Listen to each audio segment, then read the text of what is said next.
Hola Andrea, buenos días. Hola, ¿qué tal? Hola, bien, ¿y tú? Bien, bien. Gracias por aceptar la entrevista, se agradece. Constituyendochile.cl es un espacio que queremos que sea lo más transversal posible. Están todos invitados, no es apartidista ni es apolítico, es todo lo contrario, es político, un lugar para hacer política, política nueva, pienso yo. No es un lugar de confrontación. Puede que haya un poco de debate a veces cuando hay una idea nos puede parecer un poco descabellada, queremos entender de dónde viene, ¿no? Pero no es un lugar de confrontación, ya es un lugar para que la gente que va a entrar al proceso constituyente nos diga quién es y nos diga qué es lo que piensa y entender ese ángulo. Somos una plataforma más bien de difusión. Ese es el ángulo. Y así que nada, pues bienvenida y Muchas gracias. de nada, pues gracias a ti. Y vamos a partir con las preguntas, son unas preguntas bien simples que queremos entender quién eres tú y todo eso. Súper.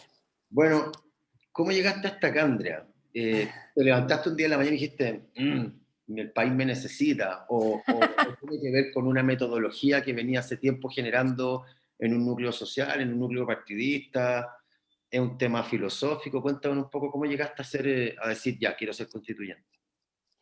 Sí, de ninguna manera llegué por, por un motivo personal y de iluminación y de sentir la constituyente y el país me necesita.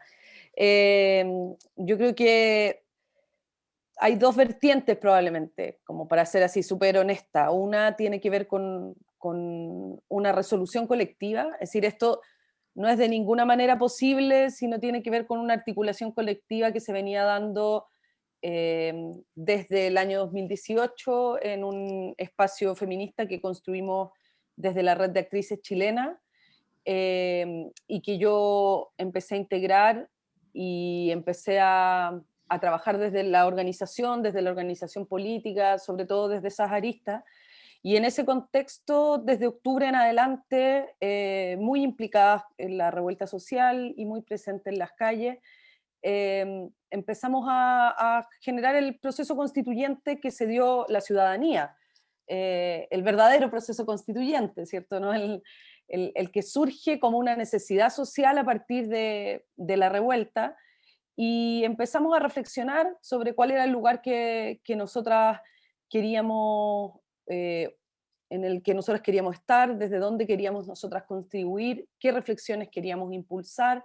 Y en ese contexto yo te diría que vivimos varios procesos, algunos bastante críticos, sobre todo después del acuerdo de noviembre, del 15 de noviembre en el Congreso, donde nos puso un poco en jaque, en realidad vamos a estar fuera, nos vamos a quedar fuera de este proceso o nos vamos a implicar.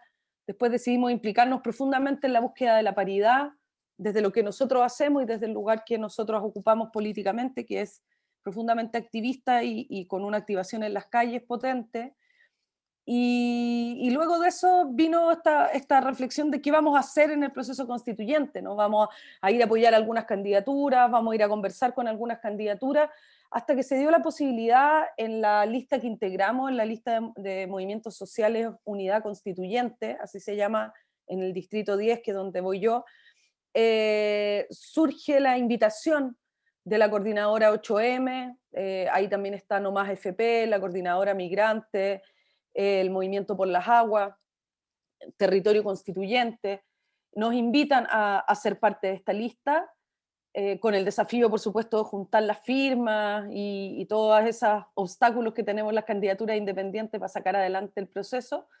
Y nos involucramos y decidimos involucrarnos porque nos pareció que era un lugar de toda coherencia para lo que nosotros veníamos trabajando, alejado de las cúpulas partidistas, que era lo que queríamos, pero también validando y articulando como organización política las organizaciones sociales y el movimiento social.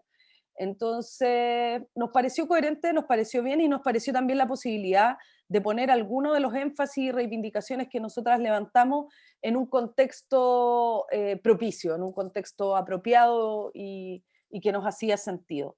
Y de ahí surgió mi nombre y de ese colectivo surgió ese trabajo que por supuesto también está relacionado con un camino personal que yo he hecho como dirigente sindical, como eh, yo soy actriz, por supuesto, pero también soy magíster en gobierno y sociedad, entonces hay un camino, evidentemente había una ruta política, y soy yo creo que una de las personas que se ha visto defraudada por los procesos políticos que hemos vivido. Yo no me siento desde un púlpito crítico moral de decir ellos han hecho todo mal, han administrado esto.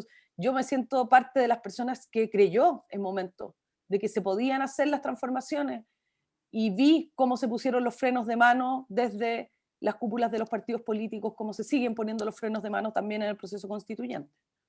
Ok. Llegaste aquí, digamos, por un proceso metodológico. Claro, y colectivo, de Sí, reflexión colectiva. vale. Oye, Andrea, bueno, ya se me están ocurriendo algunas cosas para el debate final escuchándote, ¿eh? Así que interesante. La segunda pregunta es, ¿de qué mundo político o social vienes?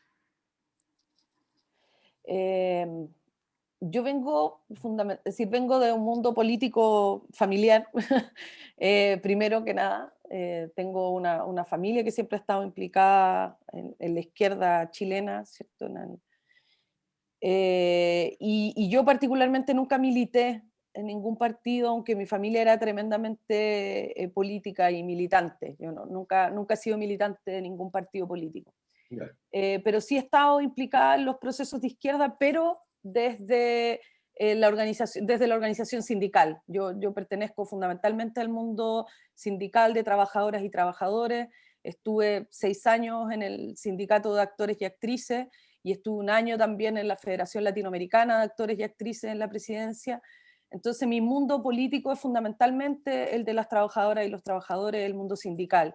Desde ahí surge mi trabajo, desde ahí también surgen mis perspectivas de la vida y mi noción, yo te diría la más profunda o la que me moviliza hoy día más fuertemente, que tiene que ver con poder haber visto la precarización profunda a la que nos ha llevado el sistema en el que estamos viviendo y entender algunas de las bisagras y de los componentes como fundamentales que generan esa precarización. Ese es como mi lugar, ese ha sido mi espacio de militancia, y el activismo y mis procesos siempre han sido colectivos. Posteriormente a eso llega ya más formalmente el feminismo y el feminismo cambia radicalmente mi forma de hacer política, me saca de un espacio que me generaba una profunda incomodidad, que eran las estructuras más bien jerárquicas y patriarcales. Yo soy una persona que se resiste mucho a esas estructuras de poder que propician y que promueven desigualdades, sea del lado que sea. Entonces, en el feminismo encontré entonces una perspectiva política transversal que me hizo mucho más sentido y con la que me es mucho más fácil desplegarme políticamente. Vale. De ese feminismo, un poco con un feminismo más versión chilena o una versión más europea o más gringa, ¿con cuál feminismo? Porque yo he visto que hay algunas corrientes interesantes. Hoy día salió hasta el, ¿cómo se llama? Las feministas bondadosas, decía un Sí, abusador. hay actas subverticales del feminismo. Claro, y hay varios prejuicios, pues, y eso es, bueno, eso es cuando aparecen perspectivas que amenazan las lógicas de poder hegemónica, es normal que se generen las caricaturas. Pero como respondiendo a tu pregunta, nosotros impulsamos un feminismo interseccional que se denomina. El feminismo interseccional es el que se hace cargo de evidentemente las demandas de las mujeres, las necesidades de las mujeres, las desigualdades que viven las mujeres, el escenario de opresión que viven las mujeres y las disidencias, pero además comprende que el fenómeno de opresión que vivimos las mujeres también está atravesado por determinadas problemáticas que lo profundizan. Tu condición social y económica, tu condición cultural, si eres migrante o si eres de pueblos originarios, todas esas condiciones de vida, incluso si habitas en regiones o si habitas en pueblos que no tienen conectividad, todas esas condiciones de vida van dificultando aún más las discriminaciones y la opresión social bajo la cual se encuentran las mujeres. Por lo tanto, el feminismo interseccional se hace cargo de esa profundización del aislamiento y de la situación social que viven las mujeres a partir de su condición y su realidad de vida también. ¿Ya? Oye, hay una pregunta que no me aguanto hacerte, porque me ha tocado verla, pero he escuchado mucha gente que viene del mundo de la izquierda, en donde se supone que hay un diálogo más abierto en altos sentidos, eh, y se queja mucho del machismo interno que hay en los partidos de izquierda. ¿Cómo fue en tu crecimiento metodológico de ser activista, de ir hacia el feminismo y de entender la mejora de la sociedad desde esa lucha, que la veo que la tenéis bien desarrollada? ¿Cómo fue ir topándote con eso en el camino desde la adolescencia hacia la adultez media y toda esta idea, con ese machismo interno de los lugares donde tú sentías que filosóficamente eran más liberales, por decirlo de alguna manera? ¿Cómo fue ese A mí ¿Fue, a mí me fue, pasa, chocó? ¿Fue complejo? ¿Te revelaste? ¿Cómo fue? sí, a mí me pasa eso desde dos áreas, Mariano, el área política y el área de las artes, porque yo que me he dedicado fundamentalmente a las artes durante toda mi vida profesional, también existe esa sensación de que el arte es un espacio mucho más libre, donde debe haber menos machismo, y ambas cosas son mentiras. El patriarcado atraviesa, no pertenece particularmente a ese espacio, atraviesa todos los espacios. Y el mundo de la izquierda está lleno, por supuesto, de patriarcado, y eso obedece a uno de los motivos fundamentales por los cuales yo no tengo militancia, porque me parece que los partidos políticos, lamentablemente, y yo lo veo en compañeras a las que respeto y admiro mucho, y no voy a poner en duda su militancia, porque creo que esas son decisiones que cada uno toma, ¿no? Pero veo que hay que colgar el feminismo en la puerta del partido para poder entrar al partido. Y vas a ver permanentemente en tu vida de militancia confrontado tu feminismo con las lógicas que el partido utiliza. Y yo creo que eso quedó súper claro cuando el 11 de enero se inscribieron las candidaturas. Nosotros las inscribimos 2 días antes porque ya teníamos las firmas, pero los partidos que hacen ese show, ¿cierto?, del último día y a última hora, tú viste cómo bajaron nombres emblemáticos del feminismo histórico, de mujeres que son irreemplazables en este proceso constituyente, es decir, que ya las perdimos, feministas históricas como Teresa Valdés, que fueron sacadas a última hora por una razón y por un motivo y una decisión de cúpula de partido, es decir, una práctica enteramente patriarcal. Esos costos tiene el ejercer el feminismo en alianza o dentro de los partidos políticos. A No veces, se puede, sí, no se puede hacer. a veces ni siquiera es que luches contra tu feminismo, a veces solamente por ser mujer, ¿no? No, y a veces son las prácticas. A mí me da Lo que pasa es que hacer, una de las cosas que significa ser feminista es que tú tienes ciertos contenidos, pero no cualquier forma de llevar adelante esos contenidos es válida. En el feminismo, el cómo tú lo haces también es muy importante. El cómo tú ejerces tu práctica política también es muy importante. Y en ese sentido, la horizontalidad, el respeto a los acuerdos, las conversaciones transversales son fundamentales para llegar a ese acuerdo. Entonces, para mí es casi una contradicción vital la lógica que tienen estructuralmente los partidos, las prácticas que tienen, y esto lo más jóvenes. ¿Eh? Yo he tenido conversaciones y tuve cercanía con el proyecto Frente Amplista en su momento, posteriormente me retiré, y me retiré porque las prácticas son las mismas. Y hasta que, y ahí ya me doy cuenta, porque yo creo que hoy día ya desistí y no existe posibilidad de que me acerque como a esa forma de hacer política, es que, porque a esta altura a mí me parece que de un trayecto tú te das cuenta cuáles son las cosas que efectivamente han tenido impacto social y cuáles están dispuestas a renunciar en el camino.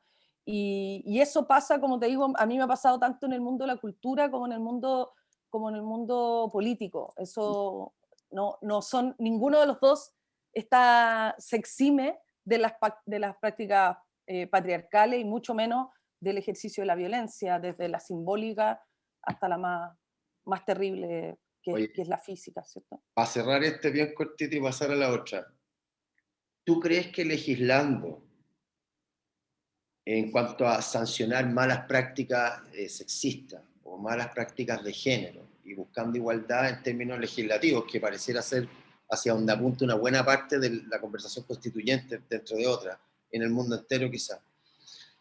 ¿Tú crees que ese cambio legislativo va a hacer que antropológicamente la sociedad cambie también? Que desde ese punto de vista casi darwiniano, ¿tú crees A que va a mí, bastar? ¿Qué opináis de eso? Porque te voy a poner un ejemplo. Cuando cambiamos el binominal, cuando cambiaron el binominal, que yo era uno de los partidarios de cambiar el binominal, yo pensé y dije, bueno, vamos a cambiar la ley, pero los chilenos lo tenemos arraigado antropológica y dialécticamente el binominal. Somos binominal y seguimos pensando de manera binominal y vamos a estar así un largo tiempo. En el tema machista es más profundo el tema, entonces, aparte de legislar, ¿cómo crees tú que podría funcionar? Porque legislar va a ser un adorno en un inicio largo, ¿cachai? sí. Sí, porque sí, hay dos cosas. Uno, me parece súper interesante el ejemplo que ponéis del binominal, porque el binominal tiene Nos un seguimos tratando de arraigo, macho y comunacho y el binominal ya no está. y sí, y tiene un arraigo binario, y el arraigo binario es patriarcal, ¿cachai? Entonces es interesante porque obedece a las mismas lógicas de Por esta eso te lo planteo. transformación.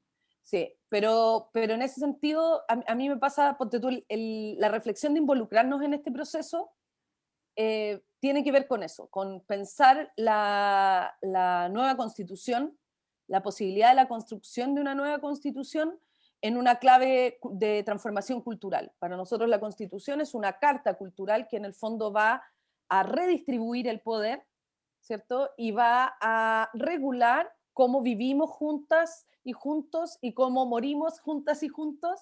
Y en esa regulación hay un componente cultural y de redistribución de poder que es muy interesante cuando hablamos de feminismo, porque justamente para poder erradicar las prácticas más fundamentales del feminismo tenemos que ir a un abordaje estructural, porque si seguimos con la lógica del uno a uno, de cómo estos son puros casos aislados, donde esta persona fue machista, no vamos a entender que cuando hablamos de machismo y cuando hablamos de prácticas machistas, no hablamos necesariamente de casos particulares, sino que hablamos de una problemática que es estructural y que además promueven las instituciones.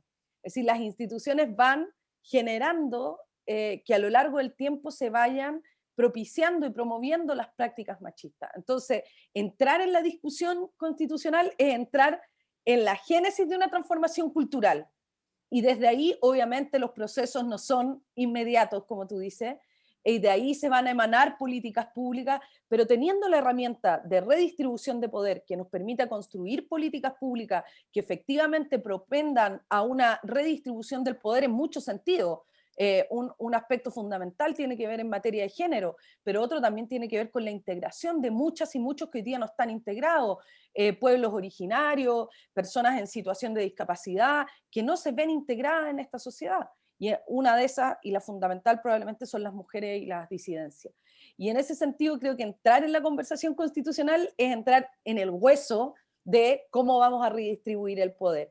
Y por otra parte, me parece que la génesis de esta situación constitucional, de esta convención constitucional y de este poder constituyente que se genera en la ciudadanía, tiene también relación con eso. Cuando la gente, cuando todos, ¿cierto? Las personas salimos a la calle en octubre y nos empezamos a dar cuenta de que estábamos más de acuerdo de lo que pensábamos, de que estábamos todos sintiendo esta situación de agobio y de esto no da para más, y nos siguen engañando y nos siguen mintiendo, y había un colectivo con ese es un empuje y un cambio cultural donde la sociedad está pidiendo el cambio institucional, donde el freno para que la sociedad crezca, se transforme y se vuelva más integrada y más coherente, están siendo las instituciones. Y de ahí viene el pedido del cambio por una nueva constitución a través de una asamblea constituyente plurinacional, que hubiese sido lo que a mí me hubiese gustado que sucediera, y que espero que seamos capaces de, apoyando candidaturas independientes del mundo social, podamos ser capaces de empujar esta convención constitucional lo más posible hacia ese lado. Oye, Andrea, eh, Bueno, me voy a salir un poco el guión porque hay cosas que te iba a preguntar, pero ya quedaron bastante claras, como por ejemplo, ¿qué te gustaría agregarle a la Constitución? Y antes de hacer el qué no te gustaría cambiar de la Constitución, que a lo mejor no tenéis mucho que decir, No. eh, mira, he estado escuchando un montón, he escuchado a Atria, he escuchado a Verdugo, he escuchado a la Constanza Juve, a un montón de gente sobre todo muchos doctorados constitucionalistas, máster constitucionalistas de Estados Unidos, de Chile, de Alemania, etcétera. Y cuando te escucho, me topo con algo que veo harto en la izquierda y que tiene que ver con que la Constitución va a diseñar una especie de forma de vida un poco filosófica, voy a hacer una caricatura, una especie de freedom, de ahora vamos a ser mucho más felices. Y cuando escucho por otro lado algunos expertos, no tan de derecha, sino que más bien técnicos, hay muchos técnicos aquí, hablan de que una constitución para que seamos muy libres tiene que ser lo más breve posible, que me calza también. Eh, ¿Qué opináis con respecto al diseño de la Constitución? Porque una cosa es lo técnico, otra cosa es lo que pasa con la sociedad y la otra cosa es la parte legislativa, ¿no? Hay cosas en las que yo creo que estamos todos de acuerdo en la Constitución, que hay que regular. Yo trato de no hablar de lo que yo pienso aquí porque quiero ser neutral, así que no lo voy a decir. Pero quiero entender de tu parte, ¿tú estás de acuerdo con engrosar la Constitución en términos de cómo tenemos que compartir y vivir? ¿O estáis más de acuerdo en solo generar normas de cómo rayar bien la cancha más justa, que pareciera ser lo que todos queremos, sin embargo no aumentarla mucho y también creí en la teoría de que mientras más pequeña, menos control y más libres somos? ¿Qué opináis con respecto a esas cosas? Sí, lo que pasa es que, qué bueno que me hablas de los técnicos, porque me pasa mucho con el debate técnico e incluso con algunas candidaturas que son más bien técnicas, ¿no? Que creo que es Testimoniales. muy, claro, que creo que es muy importante pensar que la Constitución efectivamente es una discusión política, por lo tanto hay que tener contenidos políticos con los cuales construir y debatir sobre lo que va a ser esta Constitución, ¿no? Porque la gente tiende a pensar, o nosotros tendemos a pensar nosotras, que qué vas a poner en la Constitución, como si esto fuera una cosa tan... Y en realidad es qué vamos a llevar a la discusión, ¿no? ¿Qué vamos a llevar para compartir? Y en ese sentido lo que tú me preguntas, te diría depende, ¿no? Porque si vamos a poner una constitución sencilla de marcos generales donde se generen más libertades, tú sabes perfectamente que esas libertades van a ser tomadas por quién, ¿no? Si estamos hablando de libertades desde la liberalidad y desde el libre mercado, esa libertad es algo que yo no quiero en la Constitución. Quiero la libertad para las personas y para un buen vivir. Y yo te diría, si tú me dijeras cuál sería tu columna vertebral o tu concepto ancla, para mí, desde la vereda del antineoliberalismo, es la lógica del buen vivir. Es decir, es poder poner, si yo pongo en una constitución un modelo, ¿cierto?, que supere al modelo subsidiario, que es el que hoy día ha puesto la mayoría de los derechos sociales de las personas al arbitrio del mercado, ¿cierto? Y ha sido el que ha permitido que se lucre con la salud, que se lucre con la educación, que se lucre con la cultura, que se lucre con una serie de derechos de las personas que son esenciales. Si superamos ese modelo y hablamos de un modelo social solidario, garante de los derechos esenciales de las personas, ya tenemos un marco estructural que nos permite construir sabiendo que nos vamos a ser responsables como sociedad de que las desigualdades que hoy día son las más dolorosas que vive el país van a estar, vamos a propender a una situación de igualdad. Es decir, si nosotros pensamos que la educación, por ejemplo, es el momento donde podemos romper las barreras de sesgo, de discriminación, y pensamos que en todos los lugares y todas las comunas de Chile y en todas las villas de Chile tienen que haber, los colegios públicos tienen que ser los de mayor calidad, los de mayor integralidad en la educación, los más transversales en cuanto a su formación, y que esa formación además esté en diálogo con sus territorios, yo te digo, sí, estamos hablando de una garantía del derecho a la educación en alianza también con la cultura territorial. Me gustaría pensar en una nueva forma de comprender el desarrollo, porque hoy día la productividad y el desarrollo, que son palabras con las que muchos se llenan la boca, está medida por indicadores sociales de crecimiento que no son necesariamente las formas de vida que llevan las comunidades, que no son las economías que desarrollan las comunidades. Ya hay instalado en los territorios un montón de lógicas de economía circular, con lógicas de economía de cuidado medioambiental. Sin embargo, cuando llegan los grandes mandatos, tú rompes esa vida. Si nosotros ponemos el desarrollo en el centro de las comunidades, si nosotros logramos entender que el desarrollo es que tú, que yo y que todas las personas podamos tener un buen vivir, y en este sentido, en una estructura armónica entre lo que es el Estado, lo que es la sociedad y lo que es el cuidado de la naturaleza como sujeta de derecho, vamos a cambiar un paradigma que es urgente de cambiar, porque el cambio de nomenclatura de desarrollo económico, de crecimiento, es urgente porque se nos está acabando el planeta en el que vivimos, ¿me entiendes? Entonces, si no Sí, cambiamos ese paradigma, no vamos a lograr cambiarlo. ahí el otro día lo comenté, y lo voy a comentar de nuevo. Hay un libro de Aníbal Pinto, Sí. el prólogo lo escribió Ricardo Lago, cuando estaba saliendo de la universidad. Yo no sé si cacháis cuál fue la tesis de Ricardo Lago cuando salió de la universidad, es bien interesante. Y se llama Chile, un caso de desarrollo frustrado. Pareciera ser que en Chile no hay políticas realmente de desarrollo. Entonces cuando te escucho, y aquí te voy a plantear un abogado del diablo, ¿no?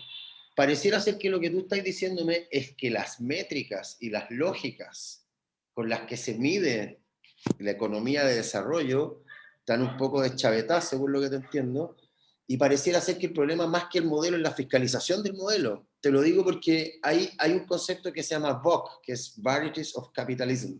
¿Sí? Hay varios tipos de capitalismo. Hay capitalismo en Europa, en sociedades más bien socialistas que de derecha. Hay sociedades más de centro-derecha, como han habido en Francia, pero todos son sociales de libre mercado con olores neoliberales. Y si yo ponte tú miro a los gringos, ellos entienden que el centro del modelo de consumo es el consumidor y lo tienen súper protegido. Tú en Estados Unidos, si te sale mal un encendedor y no te responden bien, el Estado puede cerrar la fábrica y te defienden como consumidor.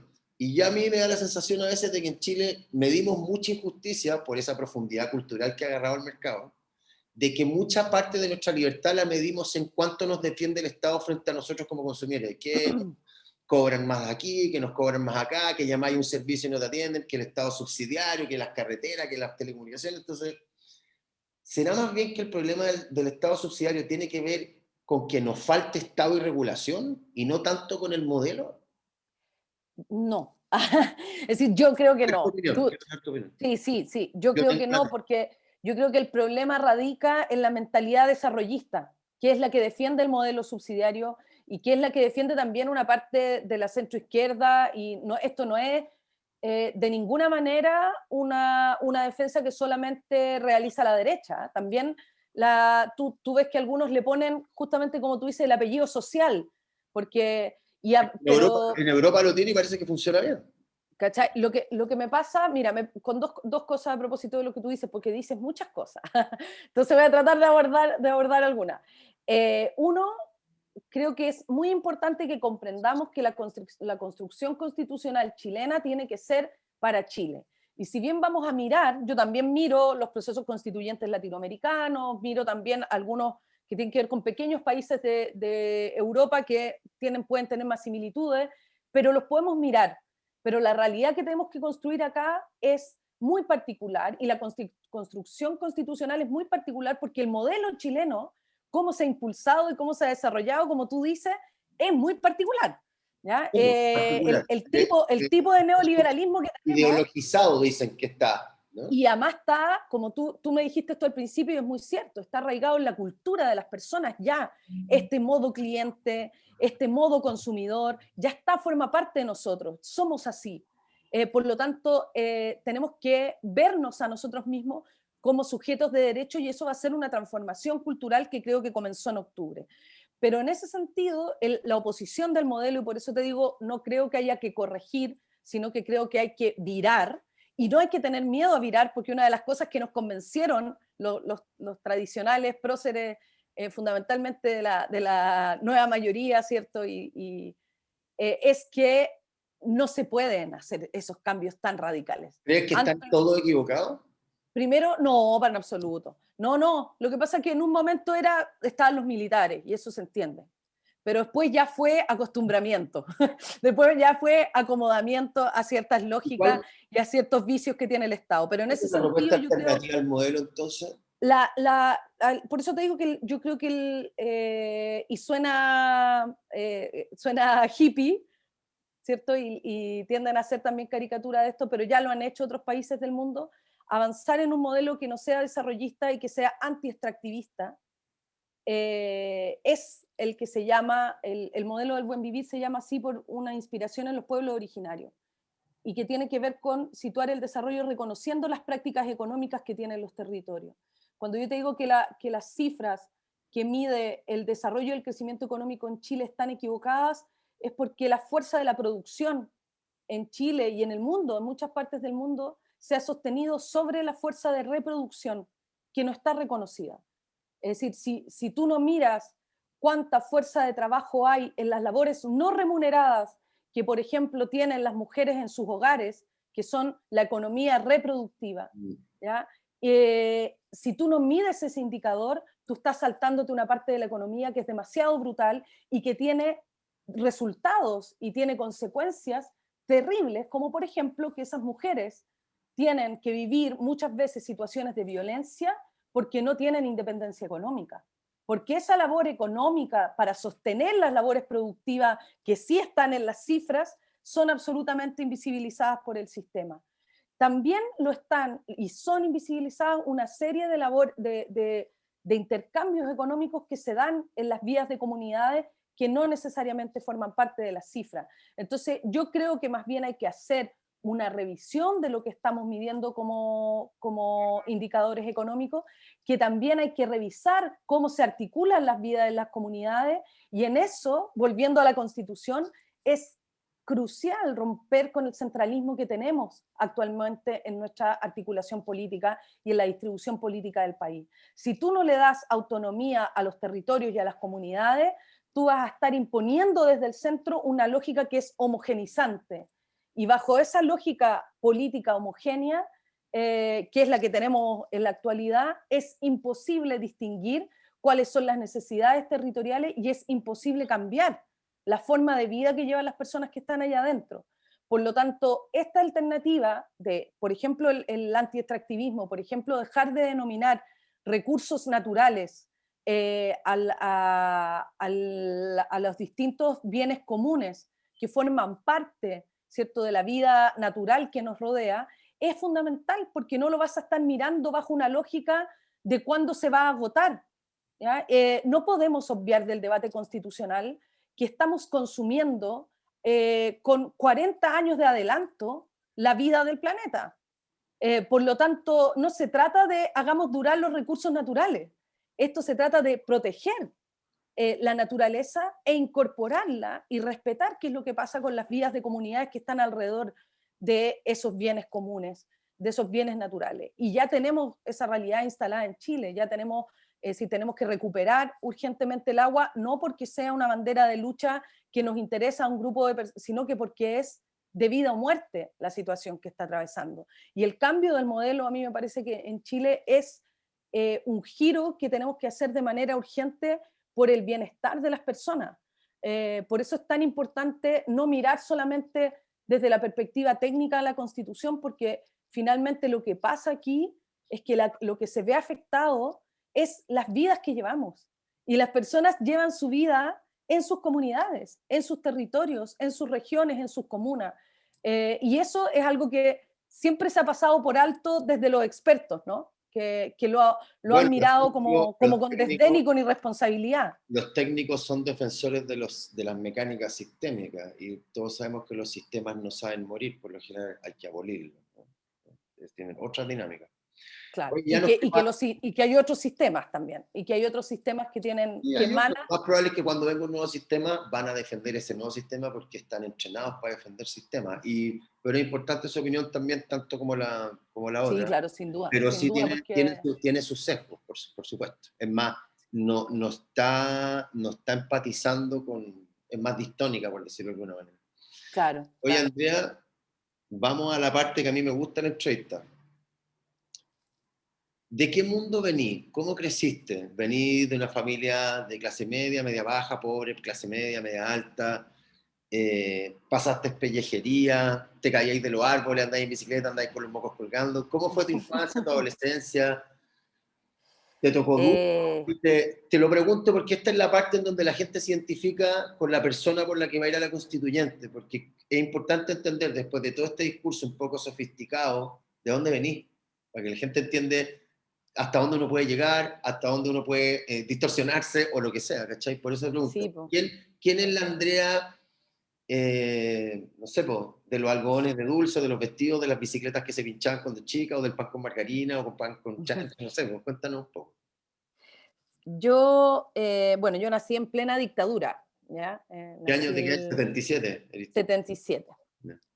Nací el año 77 y mi padre era dirigente político, era dirigente del Partido Socialista, em, y, y mi madre también era una militante socialista, por lo tanto viví toda mi infancia en clandestinidad.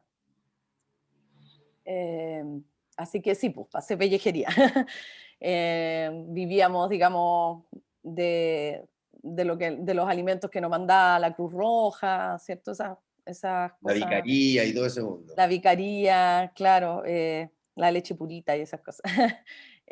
Pero tuve, claro, tuve una vida muy inestable desde la infancia en el sentido de que había persecución política efectiva, que mi casa efectivamente era allanada por organismos de inteligencia, vi armas y cosas de ese tipo. Mi papá fue encarcelado, fue prisionero político. Mi papá y mi mamá tomaron la decisión política de quedarse en Chile, por lo tanto no tuve exilio, yo no viví en el exilio, sino que viví acá y eso fue una realidad bien, en momentos bien precaria, pero por otra parte también una casa con mucha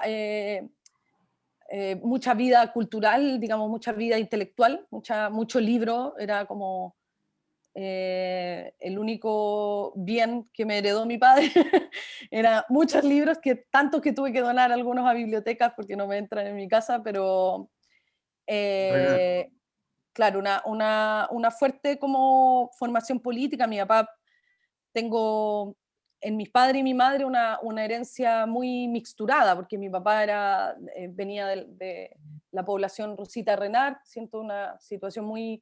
¿no? Él era la primera persona que estudiaba en su familia universitariamente, a partir de la gratuidad, ¿cierto?, en las universidades.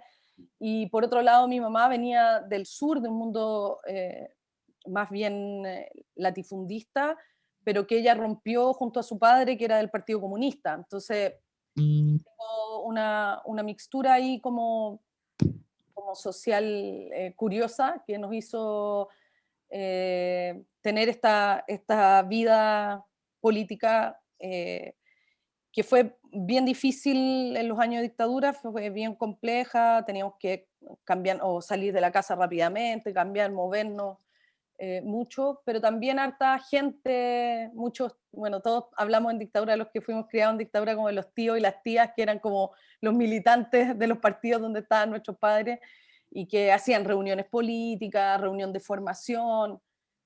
Recuerdo mucho a las mujeres cuando los hombres estaban presos, entendiendo políticamente qué estaba pasando con sus compañeros, yendo a las cárceles a organizarse para ir a verlo. Esa era como mi infancia. Después, una vez que en el plebiscito ganó el no, ya mi vida empezó como a normalizarse, digamos, hasta cierto punto. Me costó mucho salir de la dictadura a mí, me costó harto como acostumbrarme a que ahora había cosas que se podían hacer o que podíamos vivir más establemente en una casa, y eso siempre tiene, tú lo sabes, como complejidades como en las familias para poder seguir los proyectos adelante. Y posterior a eso, cuando salí del colegio, decidí estudiar teatro. Estudié en escuelas de teatro, en 2 escuelas de teatro distintas. Estuve un tiempo en Europa, en Italia, un breve tiempo. Y después, cuando ya empecé el ejercicio profesional del teatro, eh, se combinó nuevamente como la actividad colectiva, el trabajo colectivo con la gestión, con el organizarnos, con saber el valor que tenía esto que estábamos haciendo, con cómo expandirlo. Y ahí ya me fui hacia el camino sindical, y empezar a darme cuenta que esta, como otras actividades, era una actividad que había sido muy castigada por el sistema neoliberal, muy reducida en el sentido de hacerla ocupar un espacio que solamente está en vinculación con el mercado, y empecé a trabajar estas reivindicaciones que impulsaran o que le recordaran a la sociedad en su conjunto que actrices, actores, creadores eran trabajadores también. O sea, tuviste digamos, una infancia y una adolescencia más bien racionalizada, intelectualizada y politizada, no muy de niño. Sí, sí, sí, Había mucho espacio para ser sí, y mucho pavo o para ser autocontrol, po. light. No, pues no había mucho, y además mi casa igual tenía una cosa súper como, si tú querías opinar en la mesa, por ejemplo, tenías que estar preparada y preparado. O sea, Sí, esto no era tirar cosas al voleo, había que tener como marco teórico para poder expresarse en la mesa, entonces era bien con exigente. bibliografía. Sí, era bien exigente en ese sentido. Sí, ya se le Y aparecía. claro, claro, porque las discusiones eran bien políticas, entonces claro, tuve una formación, sí, creo que da ahí en el clavo con eso, como bien racionalizada, ¿cachai? Viene bien, para mí como, y todavía hasta el día de hoy, pues uno guarda esas como formas de racionalizar esto que está Se te cruza ocurriendo. con las emociones en algún momento y cuando te emparejáis tenéis que empezar a pegarte la cachada y empezar a volver a la humanidad, ¿no? Sí, pues bueno, yo Bueno, tengo ahí la suerte de haber construido un proyecto también familiar de pareja, tenéis buen ya partner. hace 20 años, con 2 hijos ya grandes, entonces ya empiezo a respirar, empiezo a respirar. Oye, Andrea, oye, bueno, vamos terminando ya. Gracias por la honestidad. Para mí era interesante entrevistar a alguien. Me faltaba un poco más compensación por el lado de tu mundo político y por el tema activista. Y para ir cerrando, dinos qué distrito, cuál es tu grupo y Sí, cuáles son las localidades de ese distrito. sí. Yo voy de candidata por la lista de Movimientos Sociales Unidad de Independientes, Ya. que es una lista que está conformada por RACH, que somos nosotras, la Red de Actrices Chilenas, por la Coordinadora 8 de Marzo, por la Coordinadora No Más FP, por Territorio Constituyente, por el Movimiento por las Aguas y también por Médicos Brigadistas de Dignidad. Esa lista va por el Distrito 10. El Distrito 10 es San Joaquín, La Granja, Macul, Ñuñoa, Santiago Centro, Potente el Providencia. distrito, potente el ¿Ah? distrito, No, potente el distrito. dicen como el distrito Toda la diversidad de la de la clase media. fama.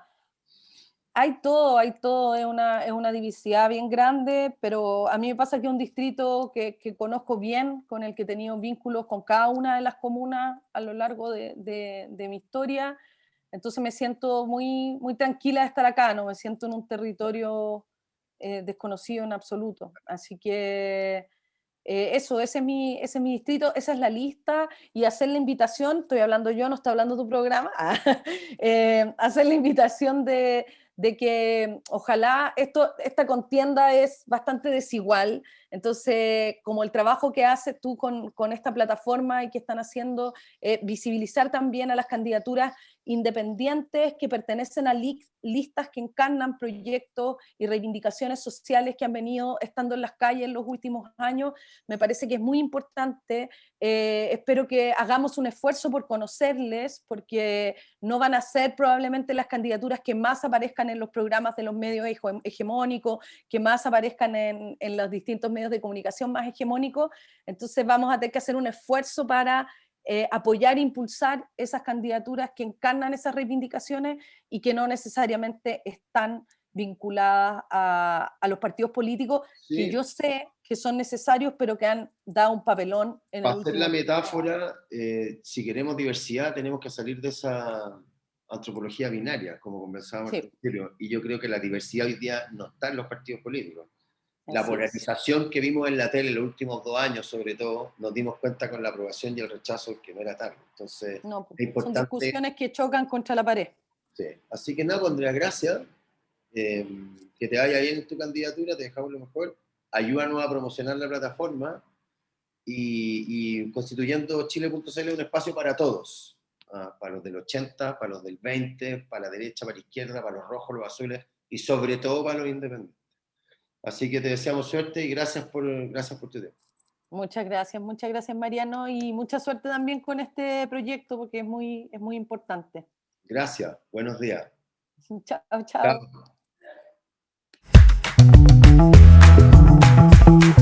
Chao.